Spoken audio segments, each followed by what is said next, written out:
avec des certitudes et avec un manque de modestie assez phénoménal, qui montre d'ailleurs en fait. D'ailleurs, vous êtes adepte des bonnes formules. Je vais vous en donner une qui colle très bien avec votre présentation. La définition d'un économiste, c'est quelqu'un en fait qui cherche à expliquer pourquoi ce qu'il a prédit hier ne s'est pas réalisé aujourd'hui. C'est vrai, C'est vrai. Il n'arrive jamais à prédire en fait cette crise, sinon ça serait. Ça ne veut pas dire en fait que les économistes sont inutiles, parce que sinon on se tire des balles dans le pied, puisque j'en suis un. Mais simplement en fait, je voulais parler d'une petite, enfin je ne vais pas monopoliser la parole, mais je voulais parler d'un truc en fait qui était absent dans cette présentation, qui est le mot confiance. Alors, Halim l'a évoqué juste à l'instant, mais en fait il me semble que c'est un mot très très important. Autre chose, nos comportements humains. Alors, à la dernière minute, en fait, vraiment dans les temps perdus, tu l'as évoqué, et je pense que c'est très important. Pourquoi? Parce que finalement, en fait, c'est une remarque mais une question aussi, vous ne pensez pas en fait que cette crise, c'est plutôt une crise de confiance. Confiance, ça veut dire quoi? C'est la confiance du consommateur, en fait, dans les institutions qui régissent, dans les règles qui régissent nos comportements. Juste, je reprends par deux points. Le premier point, en fait, revenons aux fondamentaux. Si le consommateur n'a pas confiance, en fait, n'a pas confiance dans le futur, n'a pas confiance dans les institutions, dans les règles, il ne peut pas consommer. Sans consommation, il n'y a pas de croissance. Premier point. Deuxième point, le crédit. Le crédit, il y a certains économistes qui disent que le crédit est le poumon de l'économie.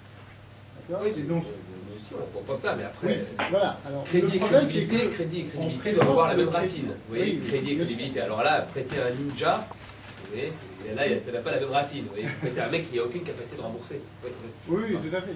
Et donc, en fait, parce qu'on a tendance à nous présenter le crédit comme la cause de la crise, mais d'un autre côté, on ne peut pas connaître de croissance sans crédit. D'accord? Et donc, en fait, on est en quelque sorte dans un cercle vicieux, c'est-à-dire que si le consommateur n'a pas confiance, ça veut dire qu'il ne va pas consommer. Les banques, voyant qu'il n'y a pas de consommation, il ne va pas donner de crédit. Donc finalement, en fait, la clé de voûte, finalement, c'est la confiance du consommateur. Et qu'est-ce qui a altéré la confiance, finalement, aujourd'hui? C'est, à mon sens, le fait que le consommateur, le citoyen monde d'une manière générale, s'est rendu compte d'une chose. C'est que les règles qui étaient censées délimiter le pouvoir de cette élite financière,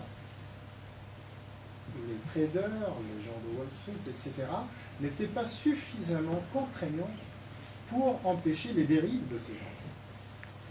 Et donc, en fait, je pense que le vrai problème, en fait, c'est la confiance du consommateur, du citoyen, en fait, dans les institutions qui permettent de le protéger, finalement.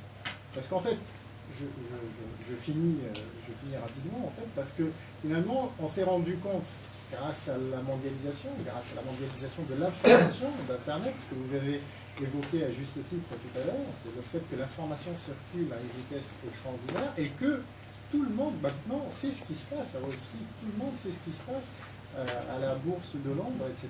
Et donc, on s'est rendu compte qu'il y a une minorité qui confisque les richesses. Et qui, en l'absence de règles qui contraignent leur comportement, profitent d'un système, en fait, pour, entre guillemets, pour dire les choses très simplement, s'en mettre plein la poche.